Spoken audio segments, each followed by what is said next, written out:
আপনি যদি ভাবেন আমি একটু কাঠিবাজি করে হারিয়ে দেব, পারবেন না।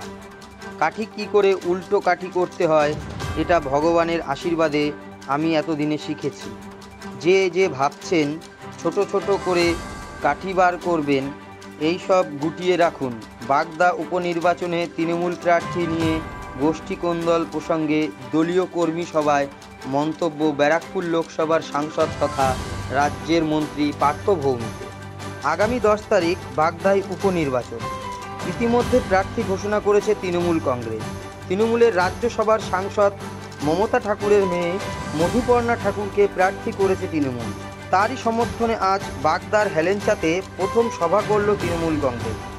ওই সভায় উপস্থিত ছিলেন রাজ্যের মন্ত্রী তথা ব্যারাকপুর লোকসভার নবনির্বাচিত সাংসদ পার্থ ভৌমিক, উত্তর 24 পরগনা জেলা পরিষদের সভাধিপতি নারায়ণ গোস্বামী, বনগাঁ সাংগঠনিক জেলার তৃণমূলের সভাপতি তথা বাগদার প্রাক্তন বিধায়ক বিশ্বজিৎ দাস। লোকসভায় বনগাঁ লোকসভা সহ বাগদায় ভরাডুবি হয়েছে তৃণমূলের।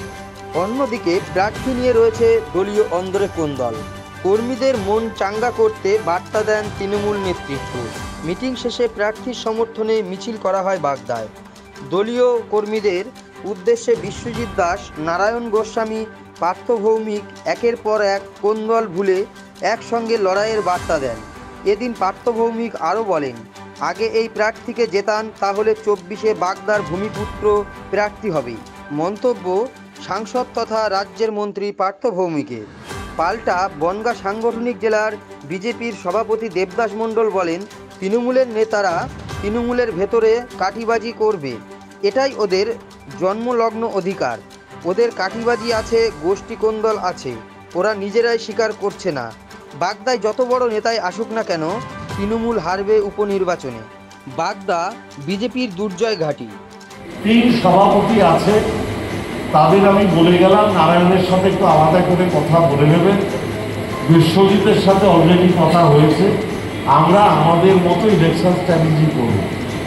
বিশ্বজিৎ যেরকম বলছে ও সারাদিন আজ থেকে বাগদায় পড়ে থাকবে, আমি আর নারায়ণও ওকে বলছি, ভাই আমাদের মাটিতে দুটো বালিশ রাখিস, আমরাও তোর সাথে বাগদায় থাকি। আমি আপনাদের বলছি নির্বাচনটা আমরা জিতবো না,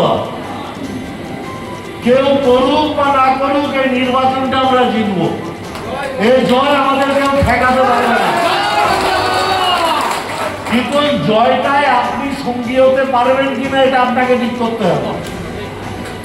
আপনি জয়ে অংশীদার হতে চান কিনা আপনাকে ঠিক করতে হবে।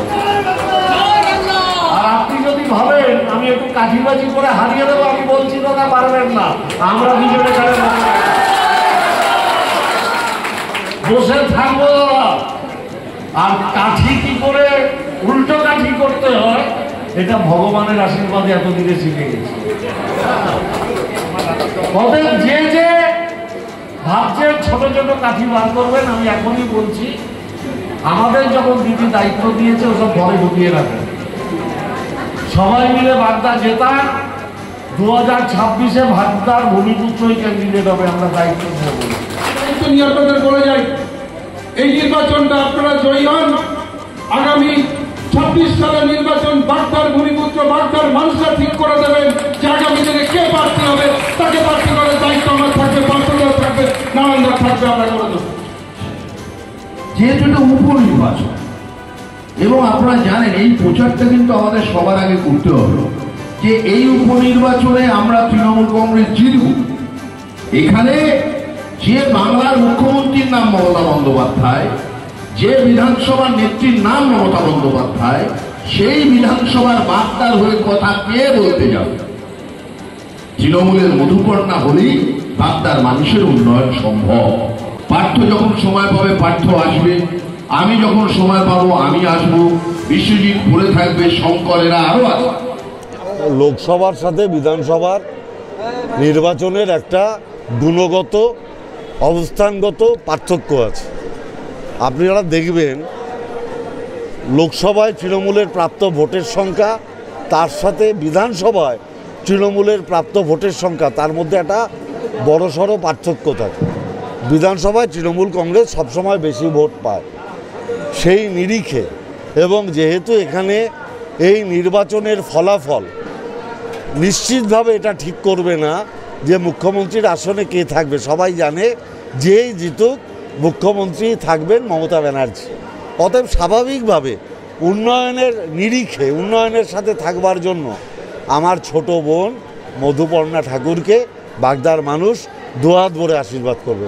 আমরা তো অন্য নির্বাচনে থাকতে পারতাম না, কিন্তু এই নির্বাচনটাই আছে। আমার ধারণা সবাই একত্রিত, সবাই আমরা বন্ধু বান্ধব। এদের নিজেদের পারস্পরিক ইগো প্রবলেমে হতো, যখন আমরা বন্ধুরা এসে গেছি আমাদের সাথে এদের কারোর ইগো প্রবলেম নেই, তখন আমরা সবাই বন্ধু হয়ে যাব, একসাথে করবো আর সিটটা জিতবো। তৃণমূলের নেতারা তৃণমূলের ভেতরে কাঠিবাজি করবে না হয় নাকি? এ তো জন্মগত অধিকার ওদের, তৃণমূলের ওদের জন্মলগ্নের থেকে অধিকার। তো ওদের কাঠিবাজি আছে, ওদের গোষ্ঠীদ্বন্দ্ব আছে, ওরা নিজেরাই স্বীকার করছে, সেটা ওদের পাঠ।